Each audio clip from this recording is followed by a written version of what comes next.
This is WRUULP, Savannah, Georgia, 107.5 FM, WRUU.org.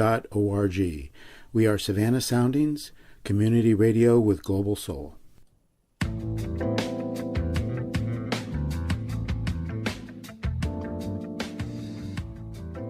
You are listening to One Human Nation with your host, Sandy Batiste. This program will be talking about race and race relations in your community and nationally. Our goal is to be open, honest, and productive.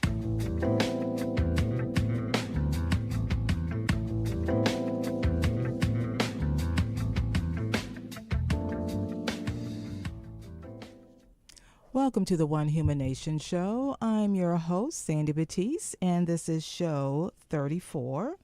And before we start today's show, I do want to remind you that the viewpoints expressed in the following program are not necessarily those of WRUU, its license holder, or its staff. If you remember and recall, and if not, if this is the first time joining our show, I do want to direct your attention to the previous show that talked about a topic as it related to problematic areas in communities of people of color. And that is show 33, that you would need to go back and review some of the topics discussed, like colorism and classism. And the reason I'm saying that is because in today's show, we're going to be talking about topics that are specific to the white culture, to the dominant culture. So I just want to make sure that everybody's aware that Sandy is an equal opportunity access when it comes to the topic of reconciliation. It's not only for white people to engage, it's not only for people of color to engage. We all need to engage, but it's based on wherever we are in our journey. And depending on where we are in our journey, that's when we're going to be more receptive to some conversations. Other times it's very sensitive and we have a tendency to shut down. So in today's show, we're really going to be talking about a topic of deconstructing white privilege and white supremacy. And so because this is a topic that I really cannot speak to, I have identified some clips from Dr. Robin DiAngelo. She is a white sociologist, and this is her niche. This is her market. And you can actually watch her entire YouTube clip. She has several. For the purposes of this show, you can go to the onehumannation.info website and watch the specific clip that I'm accessing. I've just broken it down for today's show in like five different areas or 5 different sections, just so it's a little bit easier to manage. And as we go through, or as Dr. Robin DiAngelo goes through some of the topics, we'll then take, a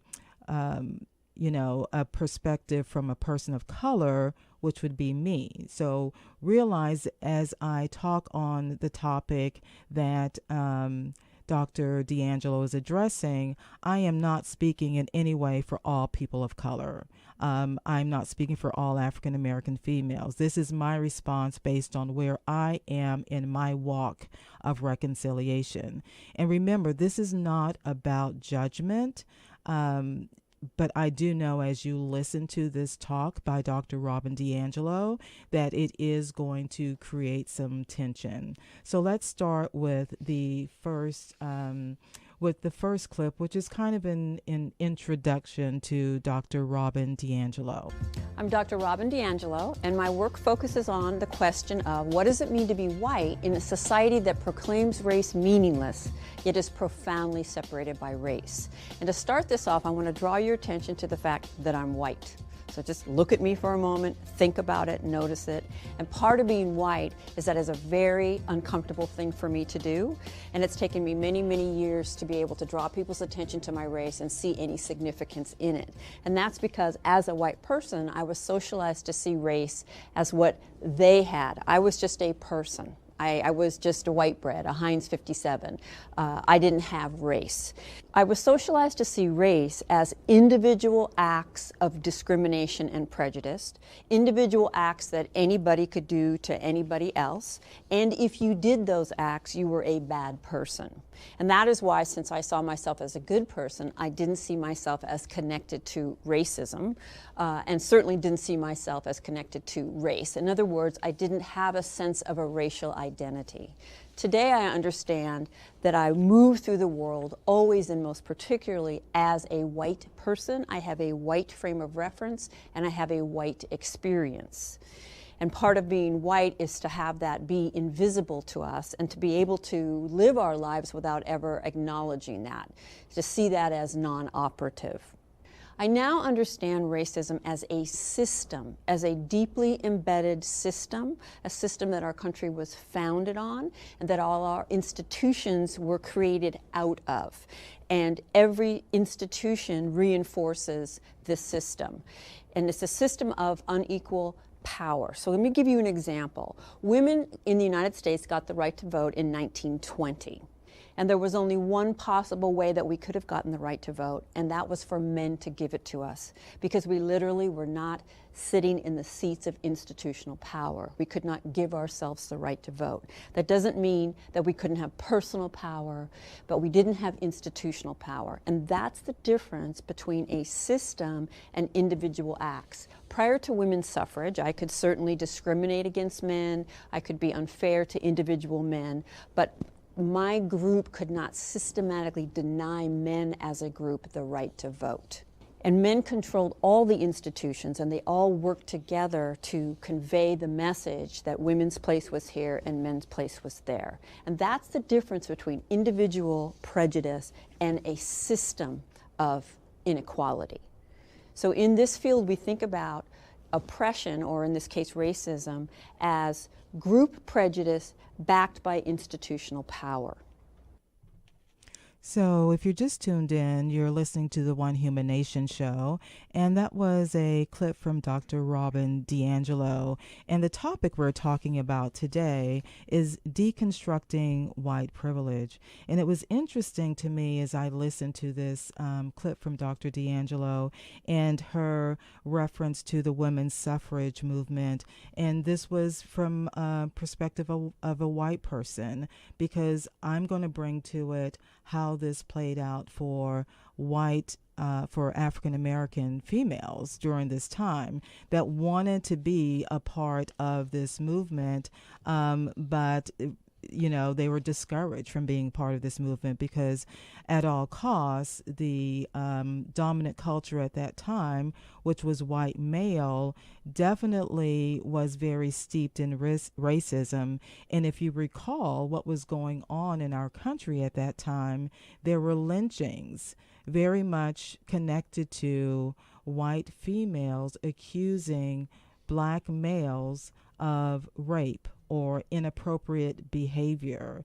And so the white suffrage movement, or the women's suffrage movement, was very much also steeped in racism. And that doesn't mean that every single female that was involved in the women's suffrage movement was racist. Do not mean that at all. But I do want to pull your attention to a couple of the black females during that time that really wanted to be a part of this. And so there are three names that you want to do some additional learning about, because remember, in transforming through a reconciliation process, in order for it to be transformative, it has to be about learning. So three females that stand out during this time would be Ida B. Wells,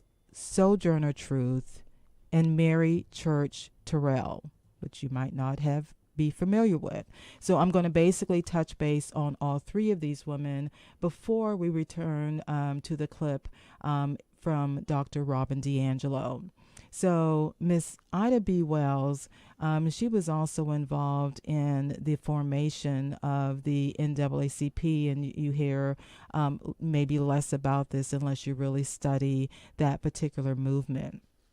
But Miss Ida B. Wells, she wanted to join the suffrage parade, and she was basically asked by the organizers to stay out of the procession.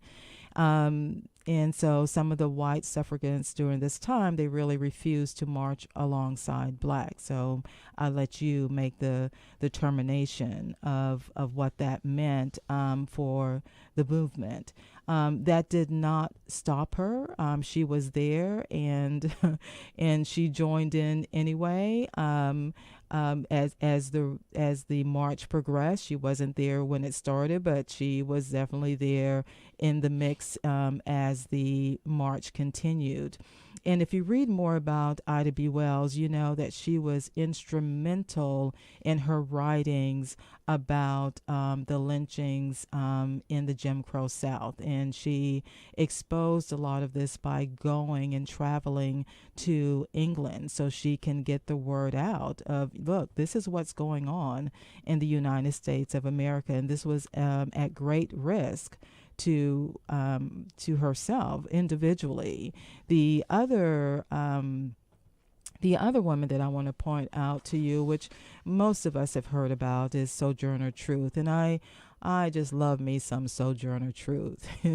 she has a famous speech that is entitled "Ain't I a Woman?" And I just want to quote to you what Miss Sojourner Truth has to say in this particular speech. And this is a quote directly from her about her experiences of womanhood. "And ain't I a woman?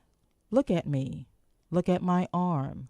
I have plowed and planted and gathered into barns, and no man could head me. And ain't I a woman? I could work as much and eat as much as a man when I could get it and bear the lash as well. And ain't I a woman? I have borne 13 children and seen most all sold off to slavery. And when I cried out my mother's grief, none but Jesus heard me. And ain't I a woman?" So we're going to stop right there for now. I will come back and revisit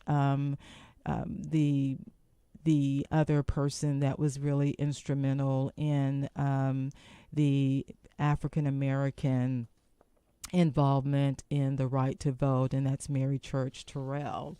Right now, we're going to listen to the second clip from Dr. Robin DiAngelo. And so prior to the civil rights movement, it was fairly socially acceptable for white people to just come out and say, we are superior. My father certainly was comfortable saying that. The great joke of Archie Bunker and all of the family was that he wasn't up with the times and he was still saying things that conveyed this idea.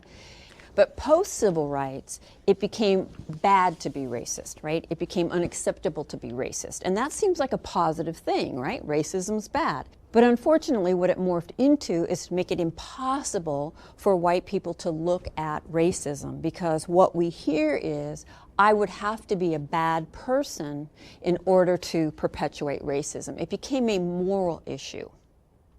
In addition to years of reflection and study of my own racial identity and how it shapes my life and my experience and my perspectives, I've had the very rare opportunity to, for a living, day in and day out, lead primarily white groups of people in discussions of race and racism. And there are some very, very predictable patterns that come up in these conversations. And as I listen to these, it's almost like a script, right? That, like, it's almost as if, as white folks, we just pick up this script and we say the same things again and again and again. And as a sociologist, rather than seeing something that's patterned as meaning therefore it's true, I look at something patterned as very revealing of how we get socialized to see things and to see the world. And then the next question that follows that is, and so how does that function? right? And when we look around us, we can see that although we have changes since the civil rights movement and we have this idea of racism being bad, we still have the same unequal outcomes by race. By every measure, we have racial inequality. So how do we have such different narratives than we had prior to the civil rights movement and still have unequal outcomes? And as I listen to white folks, my group, repeat these narratives over and over, I got this image of a dock, like a pier, and it's just floating on the water, and that's all the superficial things that we say. And you probably recognize some of these, you hear them, maybe you've said them yourself. I don't see color. I was taught to treat everybody the same. I don't care if you're pink, blue, purple, polka dotted. My parents weren't racist, that's why I'm not racist. Or my parents were racist, that's why I'm not racist. It doesn't really matter what goes in front of it. The answer is always, I'm not racist. I know people of color. I used to work in the military. All of the things we say to rationalize that we ourselves are not complicit in this system. Now I want to speak to two of these before I kind of take us below the surface of the dock. And one is this idea that our parents taught us to treat everyone the same. And I am just going to put it out there like this. No, they didn't. That is not humanly possible. Human beings are not objective. You cannot be taught to treat or to see everyone the same.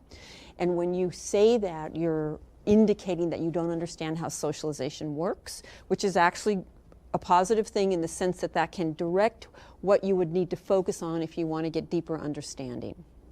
The other one I want to speak to is this common trope of, I don't care if you're pink, purple, polka dotted.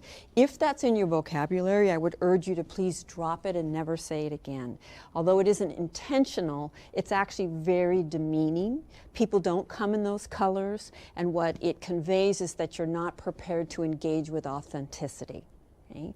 And that's why I have this image of a dock, right? That's very superficial surface. And for me, in trying to understand how all this works, what it means to be white, and live so separate by race, even though I was taught to see myself individually as open-minded and outside of all of this, I've had to go under the surface. And that's why I have this image here now of under the water. You see the pier, the pillars or posts that prop up the surface. Okay, so for example, it's very common in discussions of race to have white people tell you about all the people of color in their lives, right? Oh, I have these coworkers, or my best friend, or my second cousin married a black man, or all of the ways that we want everyone to know that we have relationships with people of color. Okay? And so we're giving you evidence, right? When someone tells you that, they're giving you evidence. And so what are they giving you evidence of? They're giving you evidence that because they love people of color, know and love people of color, they can't be racist, which means they see racism as conscious dislike or explicit bias or hatred, right?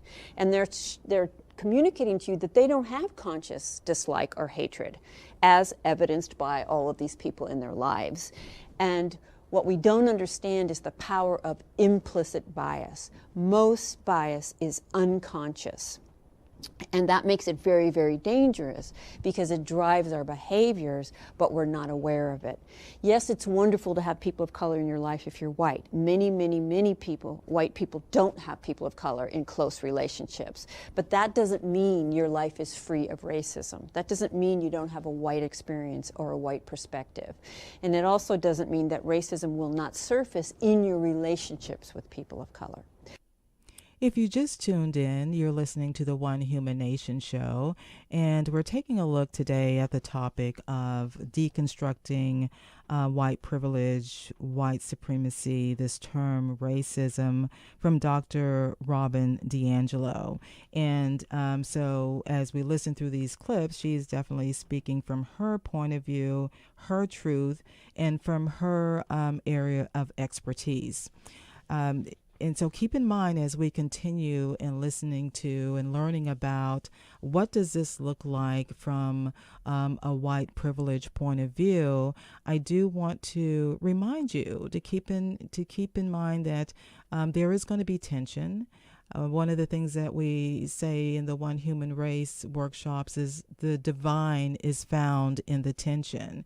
So unless we embrace realizing that we're going to go through some tension, and it's necessary in order for us to go through healing. So we have to listen to some truths that are maybe difficult, and as well as recognizing the trauma that some of this may bring up for those of us that are in our reconciliation journey. But it's necessary for us to look at that as part of the healing process.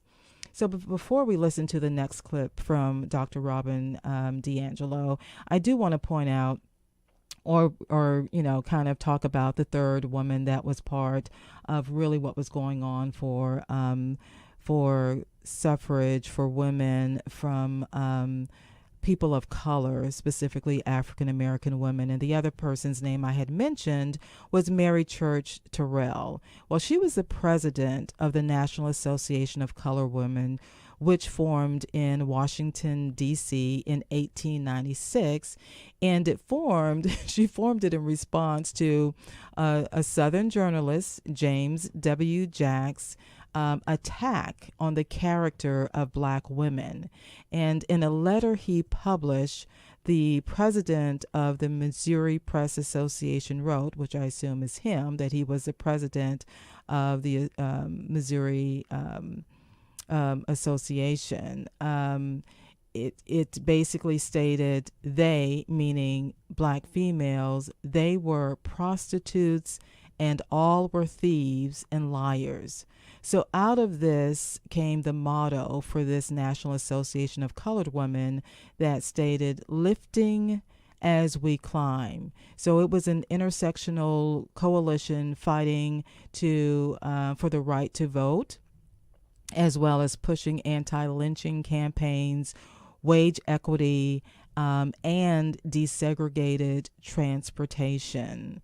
So as you continue on your journey and learning more, be sure to go through some little research, which is so easy to find information on the internet now about these three women, Ida B. Wells, Sojourner Truth, and Mary Church Terrell.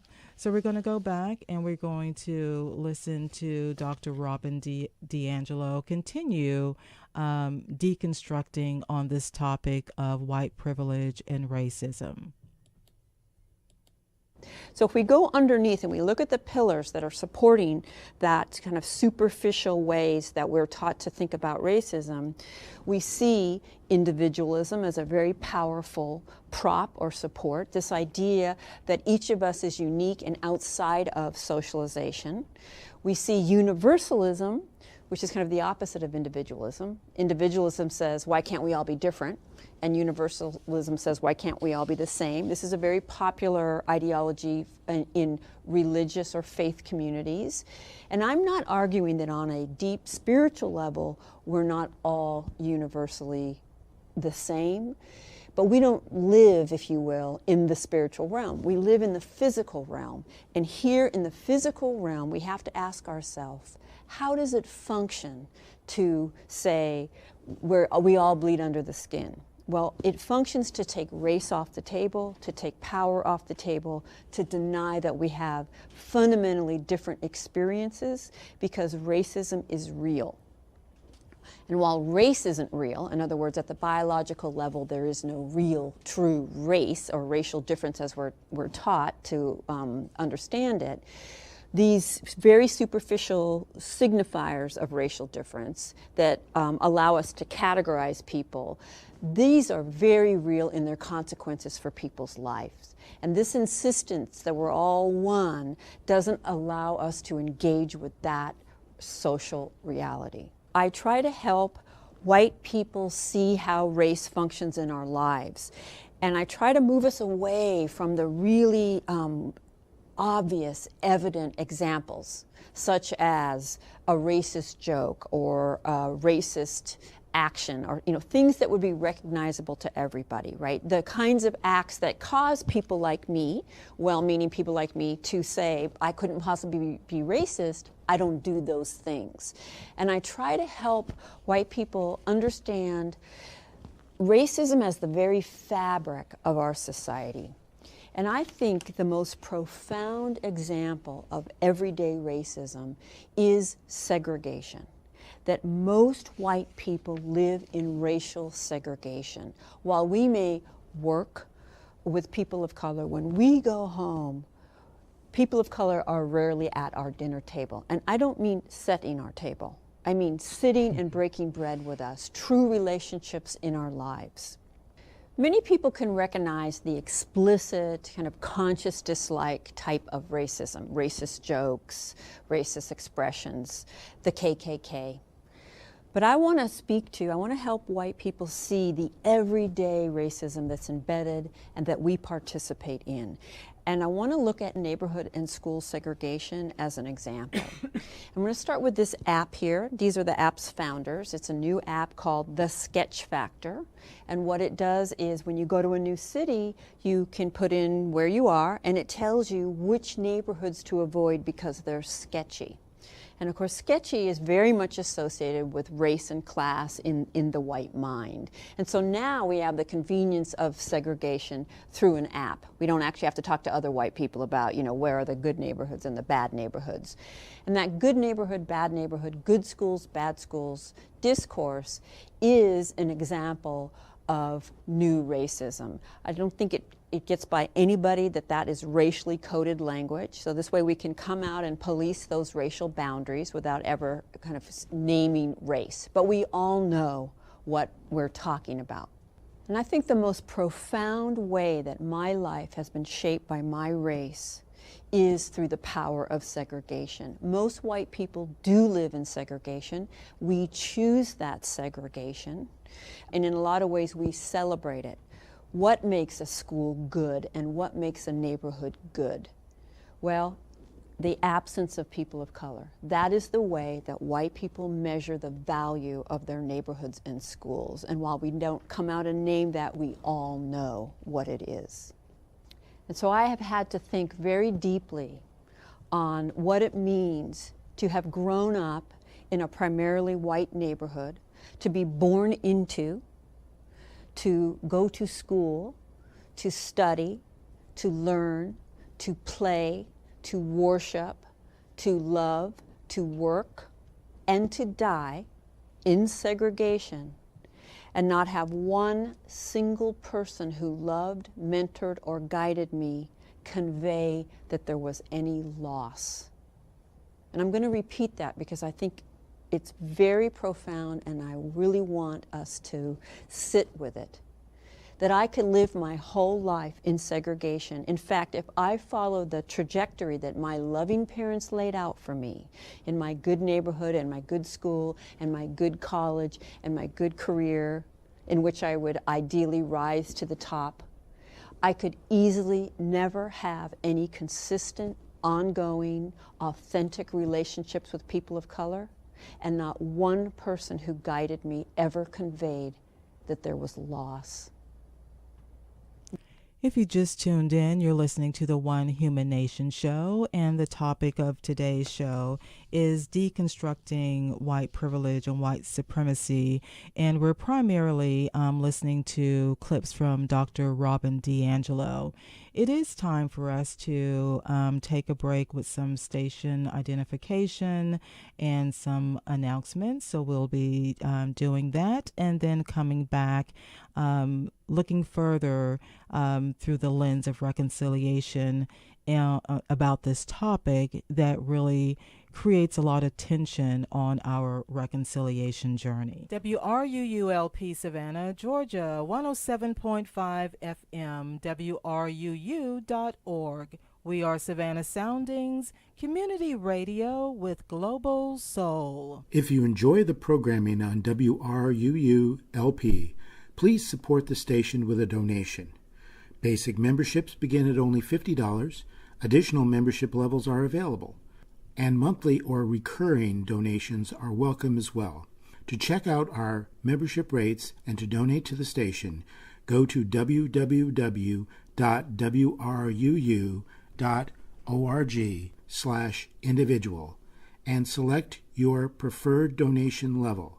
Again, to donate to the station, go to www.wruu.org/individual. Thank you for listening to and supporting WRUU LP. This year's Savannah Book Festival headline authors will include Diana Gabaldon of the Outlander series, Lisa Coe of The Leavers, and Jodi Picoult of My Sister's Keeper. More than 40 other writers will be featured from February 15th through the 18th. The main festival is on Saturday, February 17th in Telfair Square. More information is available at savannahbookfestival.org or at 912-598-4040. And we're back talking about deconstructing white privilege. You're listening to the One Human Nation show. And before we continue with listening to Dr. Robin DiAngelo, I think it's important to know there's another term that she coined that I think it will help put some things in perspective. And when I first heard this term, it was actually from a white person that I greatly respect. I feel honored that we're friends. I met her, fortunately, while I was in Austin, and we do, the One Human Race movement together, and we still talk all the time. And she is so aware of what her role is in the reconciliation journey that I've learned a lot from her with from a white perspective. And so at the end of one of our workshops when I was in Austin, I had been approached by a white person, female, that she was really having a hard time. She was very emotional. I found out later she was like a psychologist, so I don't know what maybe that had something to do with it. But she was very sensitive, and she wanted to meet me for coffee and talk about it more. And all I knew is I was getting a vibe was this was not a situation that I wanted to be pulled into. And so when I mentioned it to Teresa, and I know she won't mind me mentioning her name, she's the one that said to me, "Sandy, do not get pulled into her white fragility, her white fragile world." And I wish you could know Teresa, because she just kind of gives you this look in a kind and loving way. And she just placed it right there.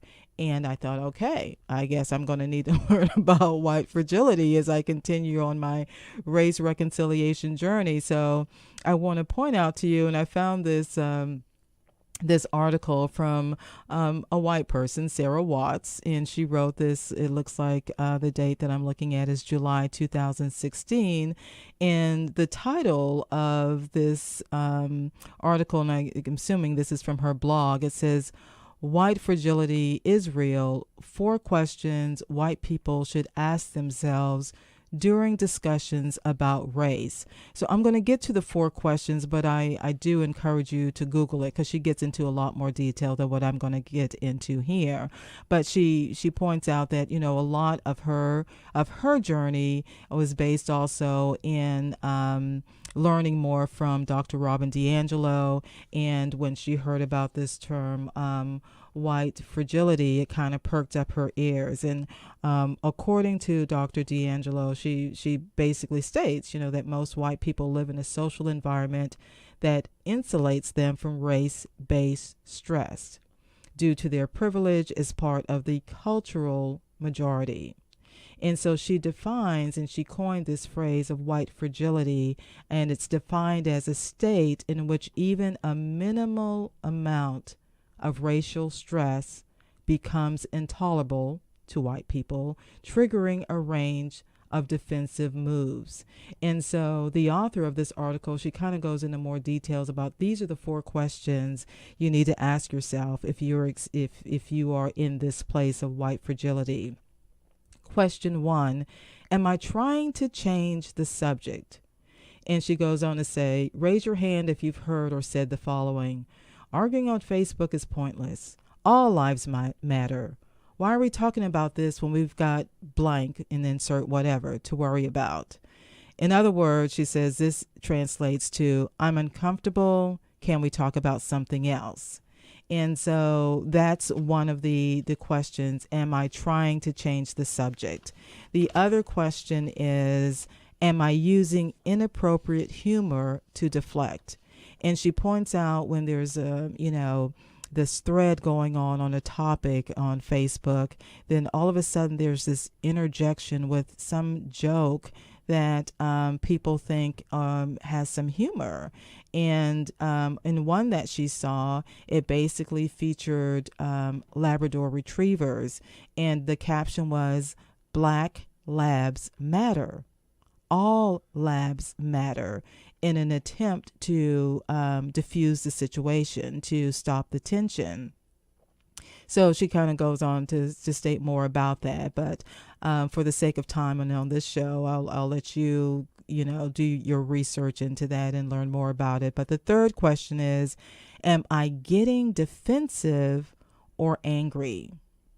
And she states, as a white woman, I know I'm absolutely cocooned in privilege. The color of my skin gives me an advantage when I'm applying for a loan, interviewing for a job, or even being taken seriously when I speak. And so she goes on to talk more about that as part of her story. And then the fourth question is, am I going out of my way not to focus on the negative? And she states, if you have white friends or you yourself are a fragile white person, I can almost guarantee you've said or heard the phrase negativity into response to something that's happened that's very horrendous, whether it's been, a shooting or some situation. And, she says it sounds noble, but asking others to choose love and forgiveness at that particular time is not typically the best way to address what needs to happen, which is the healing. So I thought that was very interesting that this person had broken down in situations that when I'm on the other side of the fence. I'm not on the fence of I'm not on the side of the fence of white privilege. I'm not on the side of the fence of getting defensive when people start talking about white privilege. And it's in itself another way to get deeper in your walk of reconciliation, to help you with some tools to further your journey and to manage the tension. So we're going to pick up this conversation and this journey of deconstructing and taking a look at white privilege by listening to Dr. Robin DiAngelo. Just sit with that for a moment. That there is no inherent value in the perspectives or experiences of people of color. If my parents, if my schools, if my curriculum, if my teachers, if my government saw value in those perspectives, I would be given those perspectives. But I wasn't given those perspectives. And that shapes my relationships. It shapes what I care about. It shapes what I see, what I don't see, who I build my life with, and who I don't build my life with. And that is the level where we really need to look at race inside of us and with us.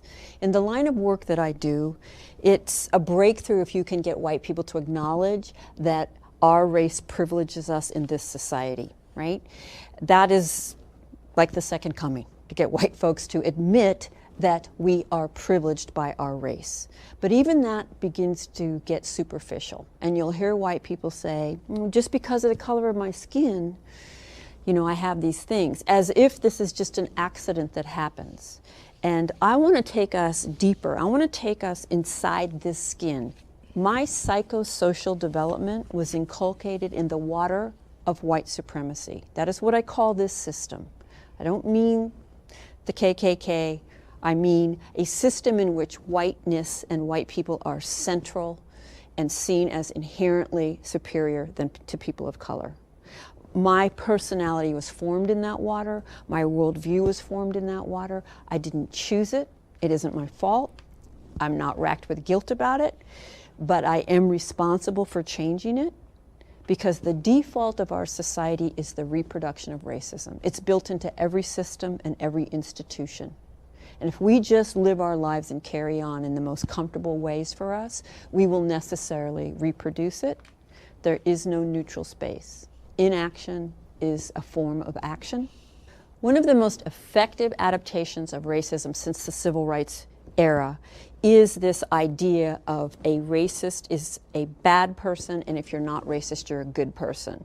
What I call the good-bad binary. And we can all fill it in, right? So if you're racist, then you're prejudiced and mean-spirited and bigoted and ignorant and Southern and probably drive a pickup truck. So we got some classism in there, right? This is our racist. And if you're not racist, you're good and you're progressive and you're open-minded and you're educated and you're Northern.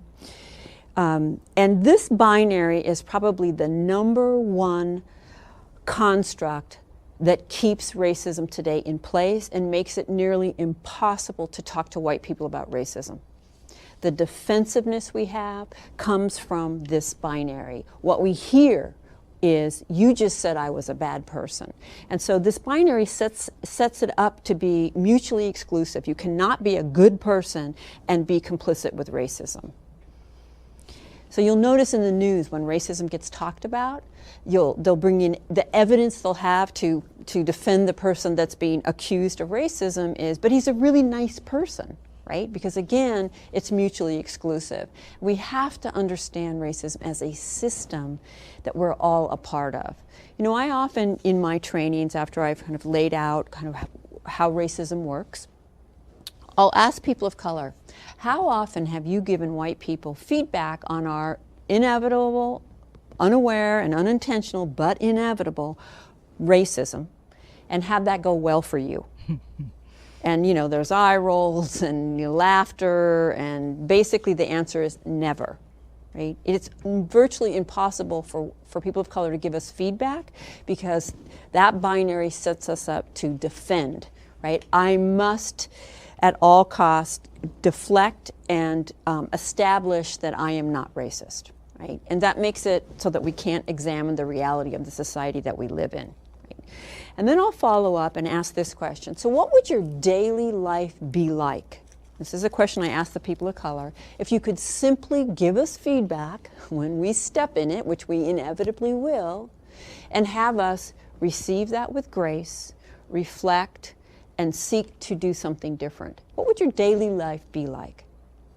And recently, a man of color in the room, there was a pause, and then he said, it would be revolutionary. And I just want you to sit with that for a minute. Revolutionary, that white people would receive the feedback, reflect, and try to change our behavior. That would be a revolution. And on the one hand, it speaks to how difficult we are, how powerful this binary is to keep us separate, from this system in our minds, but also how simple. So if you just tuned in, you're listening to the One Human Nation show. I'm your host, Sandy Batiste, and we're listening to clips from Dr. Robin DiAngelo as we go through continuing to learn on this reconciliation journey. And the topic that we're learning today is about deconstructing white privilege, white supremacy, white fragility, and what that really looks like. So I want to share with you, something that just happened to me recently that speaks to this. So I'm just going to tell you, just because I'm hosting a radio show about race and reconciliation doesn't mean that there are not moments that I am totally blindsided by something that happens when I least expected it. So obviously blindsided, that's what that means. And so that happened to me recently in a conversation I was having with one of my friends in Austin. Got a phone call. It was on a Saturday, and I'm sitting there. It's a Saturday morning. I'm sitting there drinking my coffee, and I see that I'm like, oh, great, this was wonderful. So we started our chit chat, of, oh, it's great to hear from you, and I was thinking about you too. And so we're talking, and now remember, I got this call on a Saturday, and she's going into work. So this kind of stimulates, like, what are you doing going into work on a Saturday?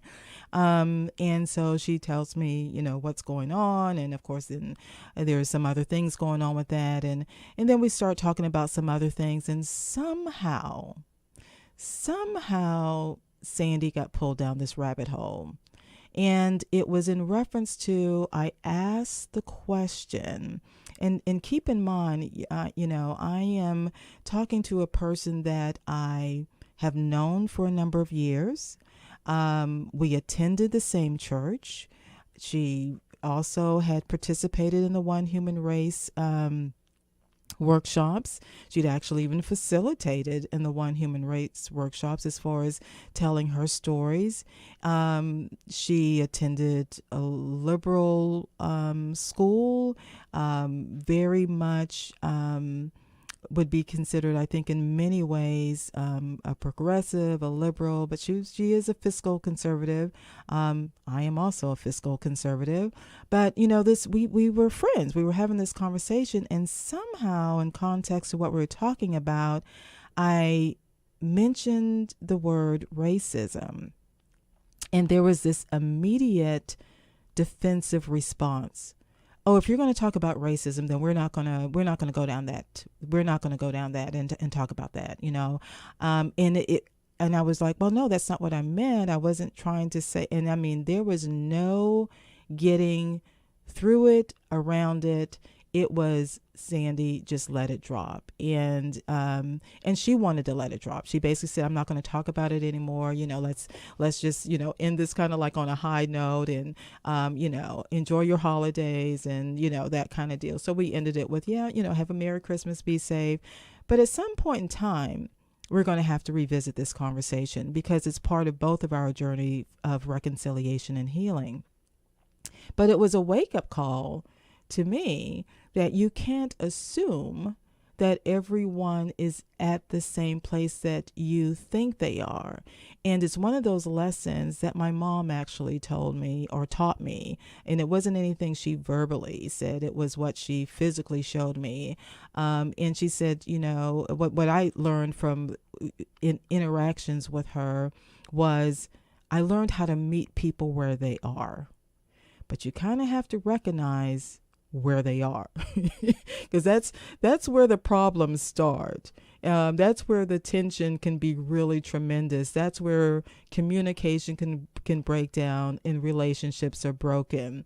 So I'll just leave that with you as we continue to listen to Dr. Robin DiAngelo continue talking about how this looks from a white perspective, and what white people need to know about privilege and supremacy, and, how you have to address this on a daily basis.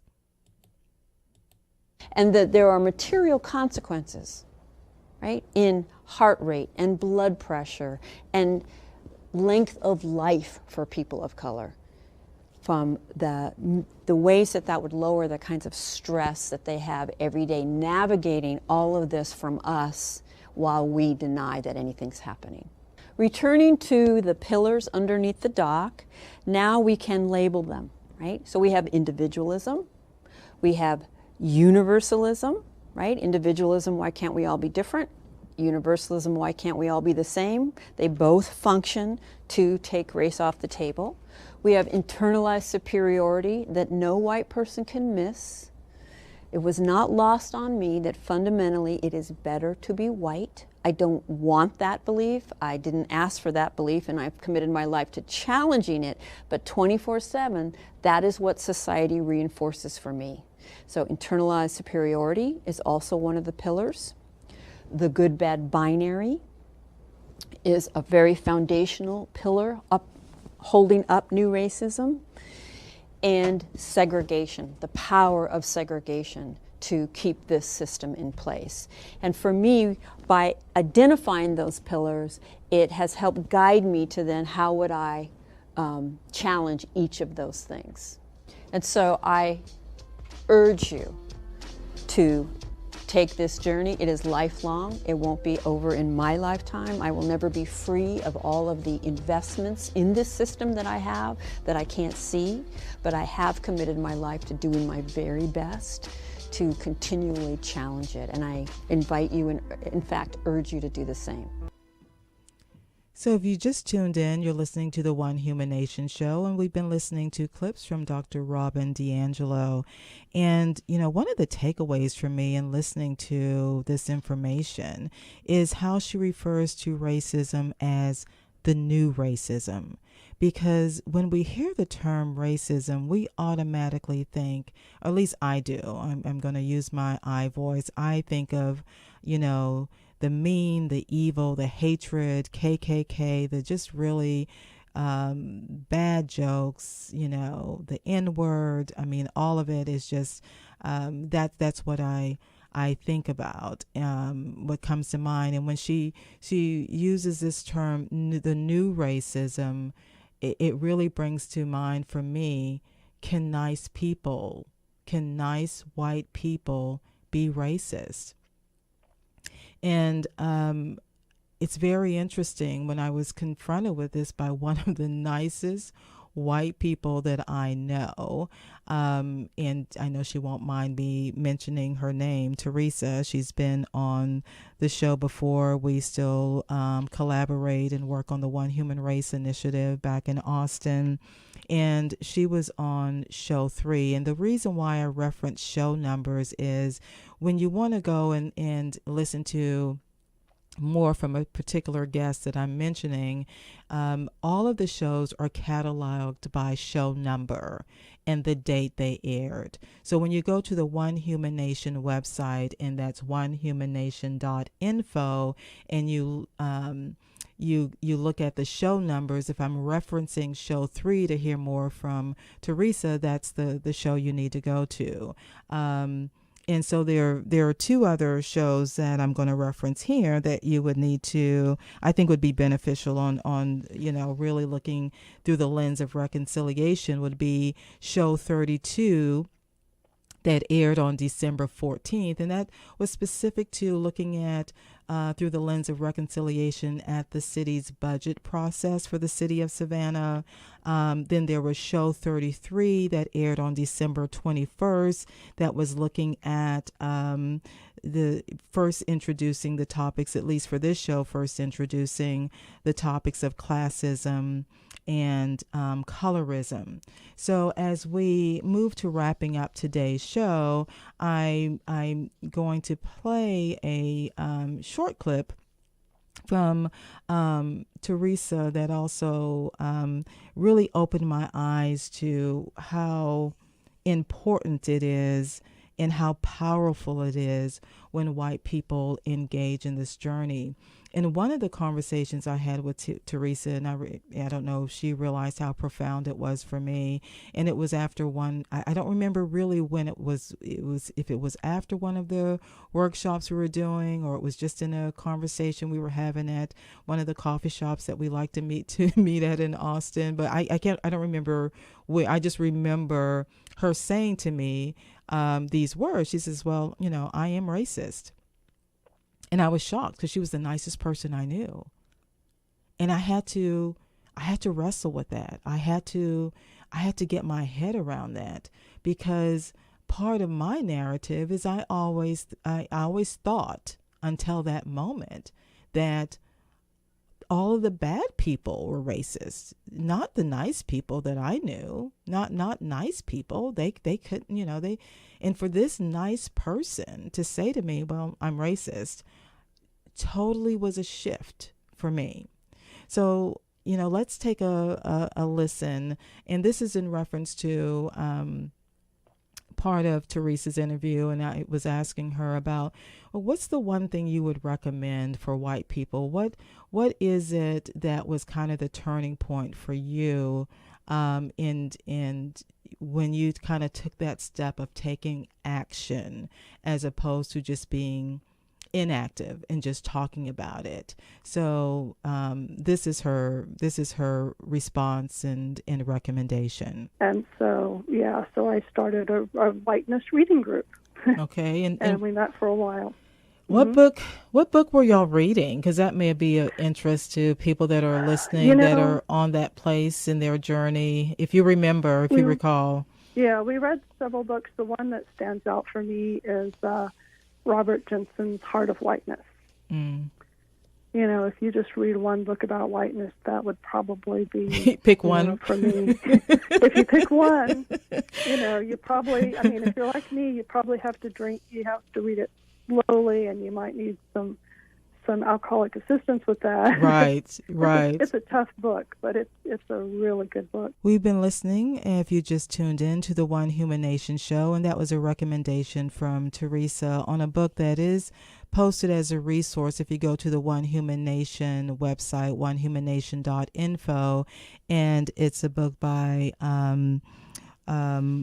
Robert Jensen, and I posted it there because I also realized that if you're driving or if you had a place that you really just can't jot down and make notes, the One Human Nation website, onehumannation.info, is a good place to go back and connect with some of the resources. You can also, when you go to the resource page, and that's what you would need to go to reference for this show, you would reference show 34 on the resource page, and that's where you'll see information where you can click on and watch the video from Dr. Robin DiAngelo in its entirety from the YouTube clip. So it's also interesting then to see her presenting this information, and that's also awesome, and also to see some of the visuals that she is referencing. Well, we are coming to the end of today's show, and we have covered a lot of information. It's a lot to digest. It's a lot to really take in based on where you are on your reconciliation journey. So I would encourage you to take care of yourself, and remember that the viewpoints expressed in the preceding program were not necessarily those of WRUU, its license holder, or its staff. And as we prepare for the next show coming up, which is Sound Limit with Troy Stoner, I encourage you to continue on your race reconciliation journey wherever you're comfortable. Whatever works for you, kind of get in there, get in the game, because we are all at stake in this game, and that includes people that have moved here from another country. You don't get a pass card. You still have to play in the game because you are also part of this process now. And I'll talk about that in upcoming shows as we continue on this, the topics impacting our ability to become one human nation. Thank you for listening, and have a good week.